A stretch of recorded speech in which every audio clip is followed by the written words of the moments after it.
Poème numéro 150. Oniriques errances en pays imaginaires.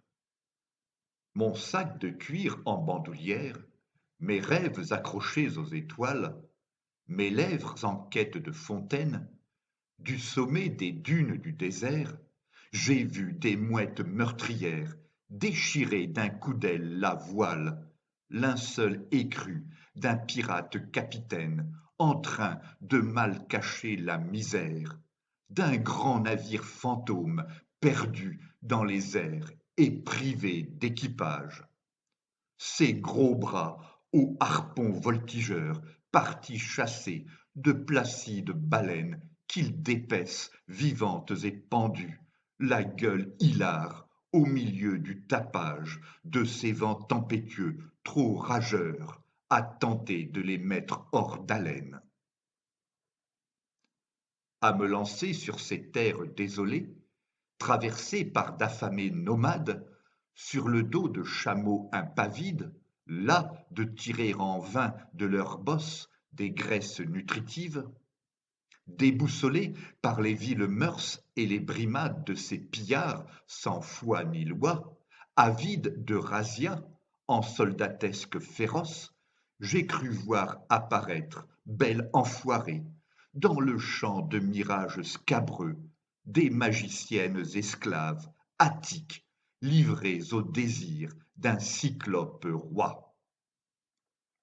Et, à la vision de leurs seins moirés, pesant d'envoûtements ténébreux, j'ai distingué dans sa chair la clique de ses pulsions arrivées par charroi. Alors, balafrant son poitrail desséché, de momies serties de 1000 bandelettes, j'ai oxy ce bipède cacochime, véreux monarque dépravé, sénile assouvisseur de l'envie d'acheter, poussé par le péché, des sorcières pures, trieuses d'amulettes. Incisant son ventre avec un éclair de feu dans l'irisation de son soleil jouisseur, à ses cris d'agonie lancés dans le silence des univers muets au triomphe insolent, j'ai hurlé pour chercher à faire chanceler ce monstre antique, aussi puissant thorax, puis, arraché de mes mains avec violence, fébrile de le brandir, son œil sanguinolent, extirpé de son visage, lequel m'interpellait à rire de la mort dont l'acceptation relaxe. À leur voix que j'entendais en m'approchant et laissant dans mon sillage quelques traces de son sang, pareilles à ces scènes de crime dont les mobiles restent toujours incompris, j'ai vite deviné qu'elles entonnaient un chant provocateur, aux paroles et aux récits salaces, ravis de ressentir dans la jouissance sublime de leur folle liberté, recouvrées et sans prix, la griserie d'un bal de sabbat, quand, inspirées, elles se donnent nues au génie de leur miroir. Suspendus à leurs doux mamelons, à l'expressive couleur des roses, chacun me rassurant comme des havres de paix, tout au long de cette virée d'insomniaques, constamment assoiffés, à boire leur nectar ambré, j'ai deviné maintes lascives et bonnes raisons de me réjouir d'être homme. À déceler au fond de leurs prunelles ces belles échappées, remparts à nos doutes et frissons, à savourer l'imbrication de nos chairs, accortes et pâles, unies les unes avec les autres, à sentir leurs bras m'enlacer pour m'avoir contre elles, à me saouler à leur breuvage sans faire de façon, je me suis imaginé ce comique noyé qu'emporte l'étale mer de lait, heureux un matin de partir. Mais, quoiqu'augurassent de fécondes alliances leurs sourires radieux et leurs yeux langoureux, J'ai cependant obstinément refusé de m'abîmer dans les profondeurs de leur bassin frissonnant au gré de leur vif abandon, dans la flamboyance de ces couchers dont se rappellent les amoureux, indifférente à son orgasme quand l'une se pâmait, troublée brutalement par mon appétit étonnant. J'ai regardé par-delà ces idoles d'antan, au pouvoir tempétueux et mythique. Ah, que de telles ardeurs déboussolent les dieux dans leur Olympe retranché. Sautant sur un nuage poussé par un vent chaud, ascendant courant hiératique, vautré dans son fond laineux, loin du sol, ébloui par la soif de vol jamais étanchée d'un aigle noir intronisé dans cette ère d'où partent pluies, déluges et tempêtes, j'ai vu, au travers de ses pupilles vertes, l'immensité que nul errant n'a perçue. Des océans victimes de tornades mer, pareils à des abysses, avoir un air de fête, et jeter mes idées dans la béance ouverte de leur profondeur, d'où la vie est issue. Des routes m'emportant bien au-delà de cols jusqu'au sommet d'une inviolée montagne dont les neiges irisées, à la blancheur crue, illuminaient mes nuits cauchemardesques. Alors, j'ai tué mes peurs et embrassé ce sol où, tous les jours, trois déesses empoignent des guerriers en armure et à la barbe drue, laudateurs de maints combats titanesques qu'ils livrent contre le temps. Vengeresses furies à l'assaut du néant, elles emmènent nulle part, sinon près d'un gouffre sans âge, où ma bouche se repaît de la matière noire que créent les galaxies, ces enchanteresses créatures sidérales, vives, lointaines, amènes et inspirantes, ouvreuses de l'étroit passage vers l'anneau savant où niche un grimoire.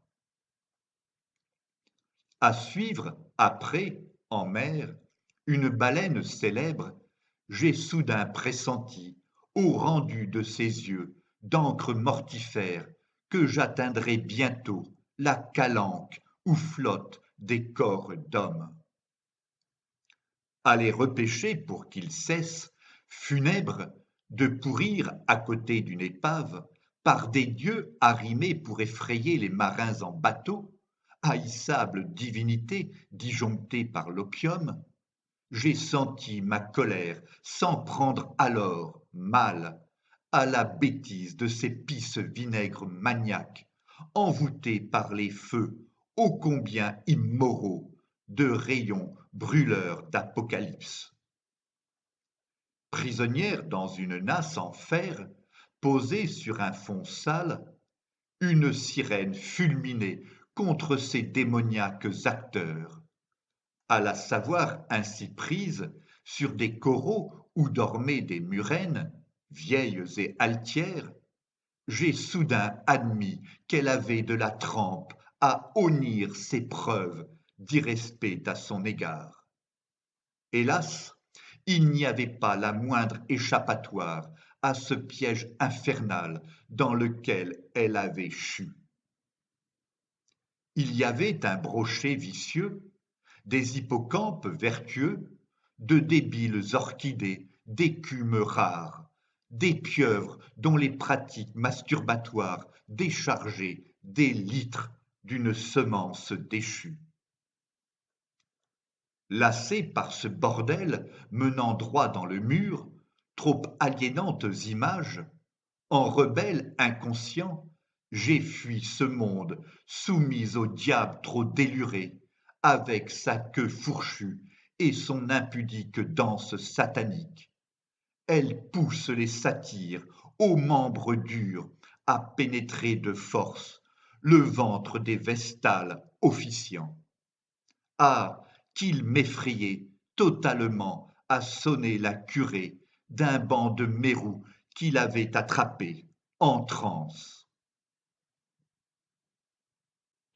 Encore intrépide et palpitant, ses ventricules pleins d'un sang âcre à l'épaisseur visqueuse, mon vif cœur s'emballait et, les yeux horrifiés et l'esprit égaré, à reculons, je me voyais vivre au rythme halluciné de mon rageur pouls, nul, mes forces embringuées sur une route oiseuse trop païenne.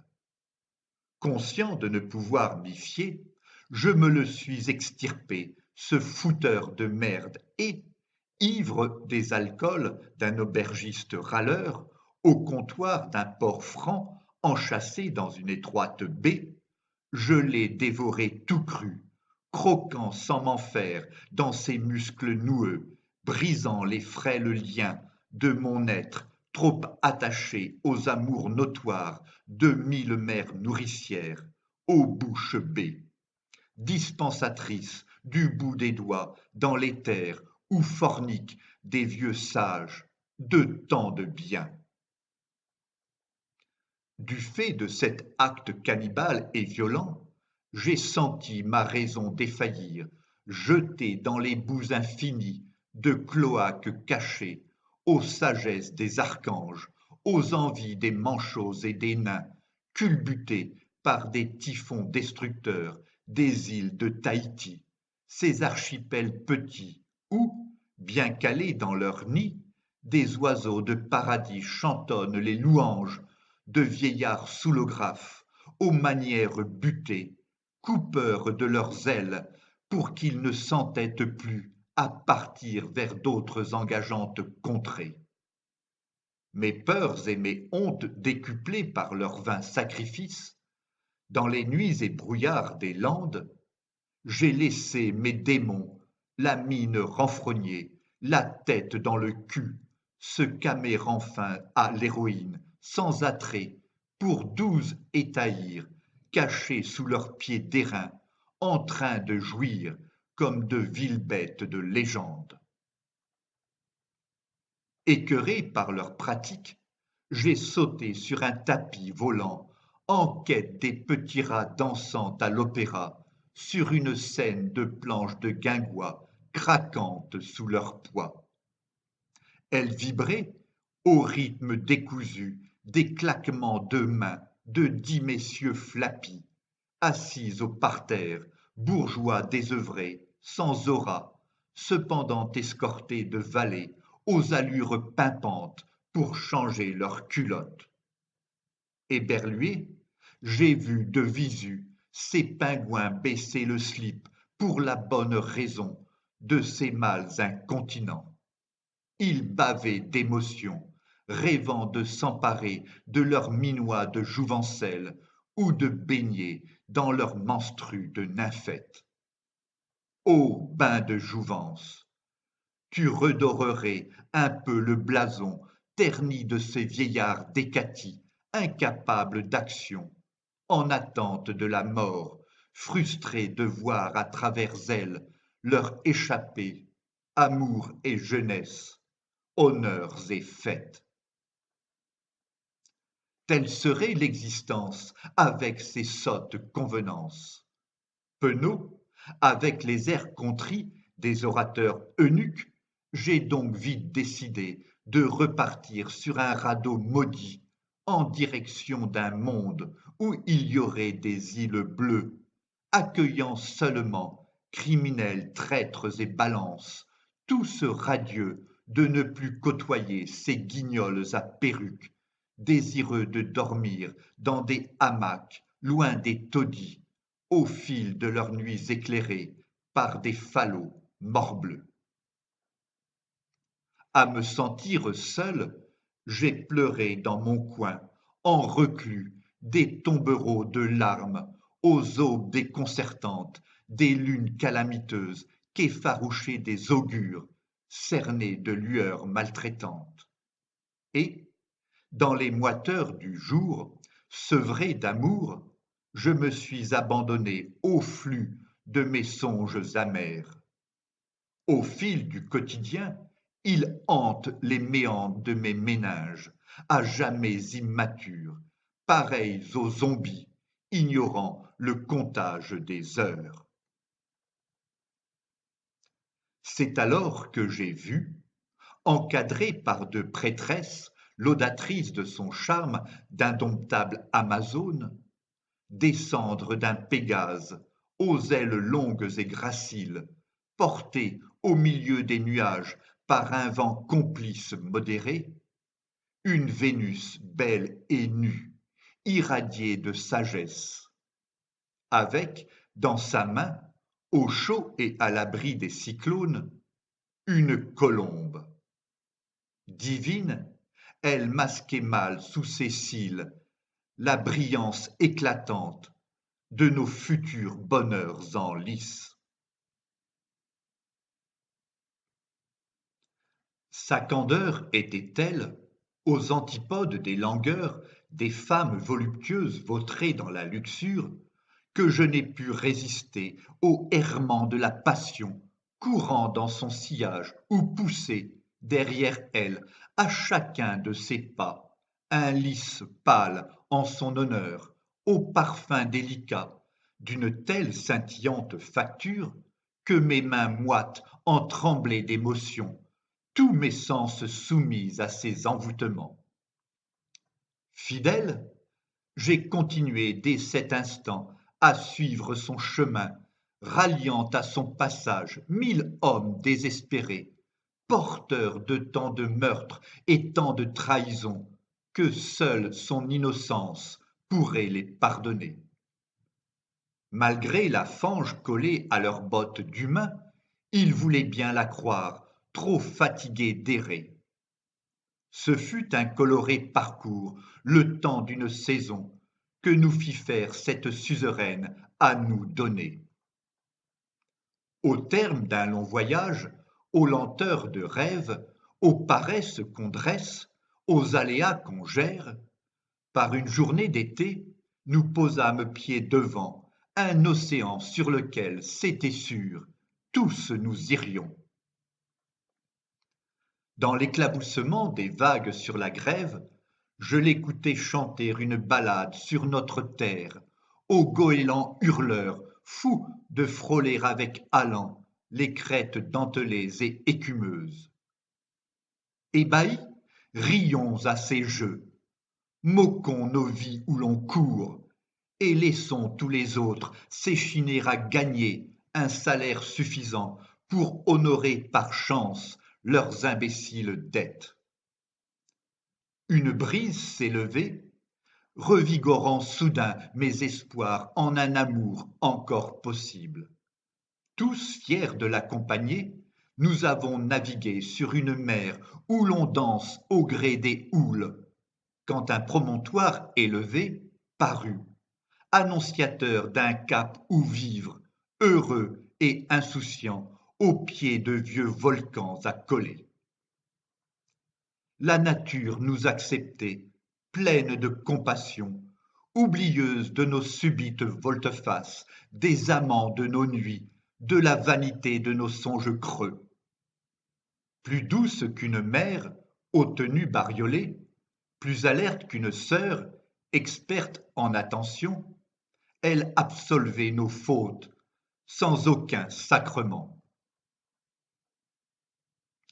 Avec leurs yeux globuleux, aux facettes dorées, des libellules tueuses, aux ailes vrombissantes, posées sur ses doigts, me fixaient, plus terribles que le regard d'un juge au tribunal condamnant à la mort.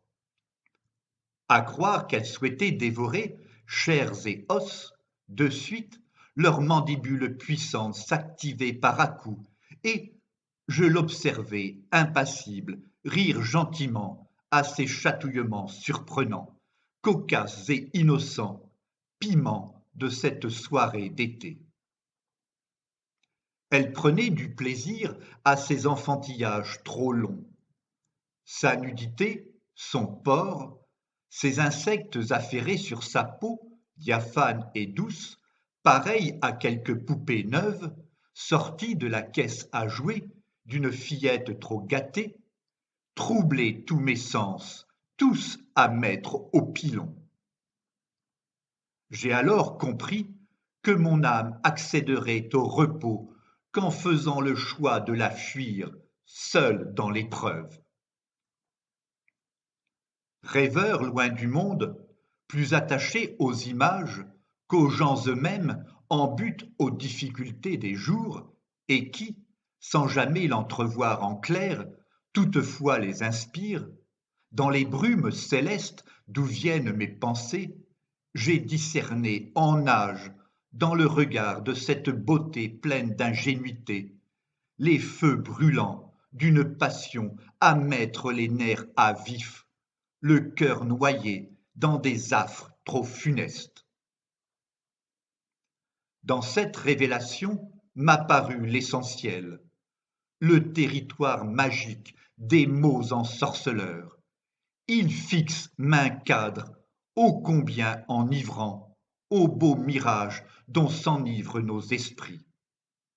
Étrange monde mystique où l'élan immatériel de nos visions poudroie l'horizon aux couleurs d'autres vies que celles que nous vivons, ouvrant la voie à des héros fictifs, aux vertus sans prix. Plus relevé qu'un alcool, plus hallucinogène qu'une drogue, plus profond qu'un bleu nuit, seuls les mots pourraient, triturés amplement, les faire exister à jamais. Elle et tous ces êtres un soir rencontrés, ravis de quitter sans peine, à travers l'écriture, l'anonymat où rien ne luit. De par leur pouvoir, ils panseraient sciemment mes blessures invisibles, très fiers d'apparaître comme les sauveurs de mon âme, souvent las à toujours vivre sans salut, sans dessus-dessous. En silence, eux seuls conforteraient mes espoirs, ténus en impossible meilleur, car ils éteignent la flamme de nos désespérances et pourchassent les vives craintes trop souvent abattues sur nous, annihilant les effets de nos angoisses chaque soir. Ah, salvatrice ivresse des langues, elles étreignent. C'est donc à l'instant précis où cette conviction, jaillie dans la fulgurance d'une révélation, allait enfin me pénétrer, que j'ai compris, en somme, l'intérêt de cette odyssée. Dans le crépuscule, ceinte d'auras occultes, menant à tant d'actions, flamboyantes, pareilles aux lumières des palais magnifiques, elle s'imposait réellement comme muse, le guide de mon jardin secret minuscule. Le fin mot de l'histoire et des mots du destin d'un quidam solitaire, prétendument poète. Refermant sur autrui les portes de mon cœur, dans l'indicible fracas de mes cris inaudibles, j'ai su qu'elle égayerait ma prison à l'instinct, souillée par les crachats de ma bouche muette. Beauté devenue chimère, cause de mon bonheur, et de fait la soignante de mes plaies incessibles. Je la rêve depuis ce jour, icône évanescente et sagace, cernée de phrases écrites de ma main. Et, toujours, elle la choix, femme idéale dont les forces latentes poussent mes sens assagis vers des choix aux lenteurs calculées. Ô solitude choisie, dans un élan de fugaces émotions vouées à mourir, je m'en vais faire un tour sur des routes mirifiques ou sur des grèves en pente douce où s'écrasent les flots, au gré de mes humeurs, de mes songes, ma conscience noyée dans ces ondes d'être insaisissable. Jadis amante languide, adonnée au plaisir du sexe, chemin menant de l'hédonisme à la luxure, je partage ma vie chaque jour désormais avec elle, en muse idéale. Jamais elle ne me gronde et, malgré sa peine, elle m'assure vouloir pardonner. Compagne chimérique, Envoûté par son humanisme, je n'effleure son ombre pure qu'avec des mots aimés. Du coup, j'ai vite remonté le temps à la traîne, revivant avec elle, en songe, de tendres errances sur des viaducs hauts où des tortillards branlants et poussifs, vides de curistes, crachent leur fumée au milieu de nuages voyeurs, au-dessus d'une arène où se battent de sots dragons frappés de déchéance. À la violence de leurs charges, à leurs regards brûlants, j'ai su qu'ils refuseraient ma réclusion de l'assumer. Venus d'univers cosmiques que fuient les demoiselles, ils concentraient dans leur gueule une force planétaire. De même, ai-je remarqué, dans ce convoi brinque-ballant d'un âge vénérable, le piètre confort du wagon de queue où s'ébattait, avec quelle audace, un lion et sa gazelle dans un compartiment secret, vide, étouffant et sans air, sous l'emprise du désir, riant d'enfreindre, plein d'allant, les interdits qu'impose la morale à toute chose. Heureux. Et, né de cette communion contre nature, pris dans le maelstrom de mes délires, ravi, j'ai vu sortir des graines de folie prétendue, des peaux de ces deux corps épousés, éblouis par l'incandescence de leur étrange et mature passion. À ignorer tous les moralisateurs avis, ils croquaient fiévreusement aux fruits défendus, sans pressentir, trop aveuglés, que le ver lui, même dans les pommiers aux troncs maigrelé's, aux racines putrescentes, aux feuillages glauques. Oui, leurs chairs exhalaient au coup de gong, dans la griserie de leurs folles ébats, la fragrance d'instants magiques. Qu'ils m'ensorcelaient, tandis qu'excitée par ses petits cris rauques, pattes tout écartées, elle exhibait ses longues cuisses graciles, riantes et pleines d'assurance. Dans le roulis chaotique de ce train sacrément déjanté, adonné au plaisir, j'aurais aimé crier à leurs tympans ce qu'ils sont retors en retour, ces serpents ravisseurs de nos vices, dissolvant nos vertus dans les sueurs de leur enroulement fatal. Ils étouffent au fil des heures, sans la nier, la parole des apôtres, tous au service de l'amour.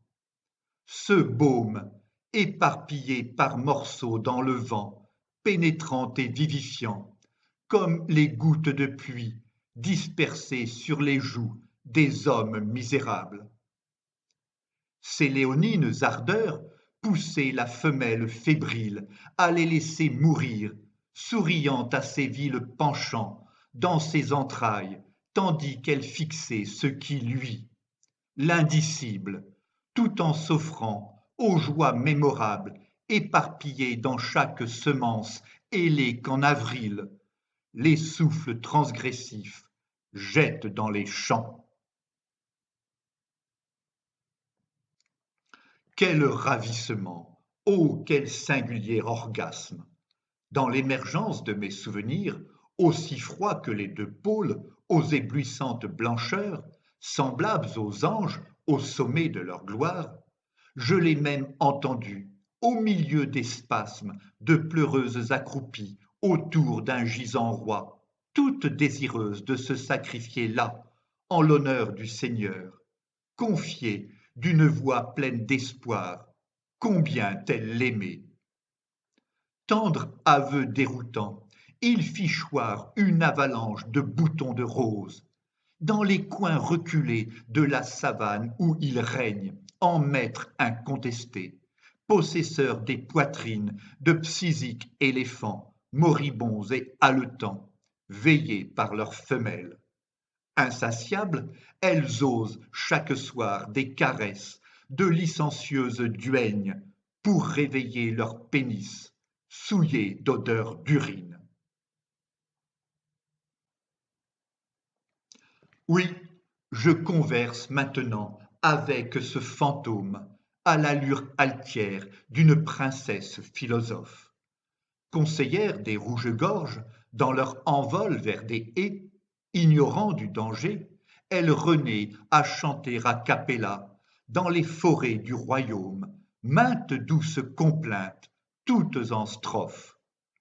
Du coup, j'ai vu sur son ventre, avec un air frivole, des marmottes vautrées avec leur nouveau-né, fières mères toutes touchantes dans leur effusion, s'endormir debout, bercées par ces suaves paroles, tandis qu'elles s'adonnaient, à travers ces singulières prémonitions, à l'origine de ces visions habituelles, aux fructueux échanges où se meurent les illusions des hommes.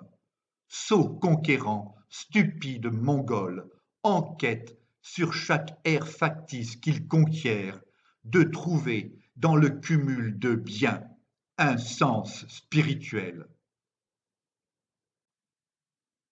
Et dire que je craignais à n'avoir que des mots pour retenir son cœur aux mœurs voyageuses, qu'elles disparaissent un soir au détour de l'oubli de ma mémoire vacillante par manque de chair pour ancrer son souvenir. Installée par défaut sur une étoile filante presque morte, l'enjôleuse, bien qu'elle y allât pour raviver son éclat affaibli, j'ai cependant compris, croisée là pour se plaire, qu'elle ne quitterait jamais le cercle de la langue où j'erre, trop attaché à elle et à sa féconde aura. Où qu'elle soit, quoi qu'elle fasse, j'emprisonnerai toujours son âme dans l'essence de mes phrases, au sein de mes moindres écrits, jamais exsangues. Et, de cette communion au jour le jour, s'échappera l'illusoire conviction de ne faire qu'un, dans un ray de soleil, son être marié avec le mien, sans emphase. Poème écrit par Philippe Parrot entre le 7 janvier et le 15 janvier 2016.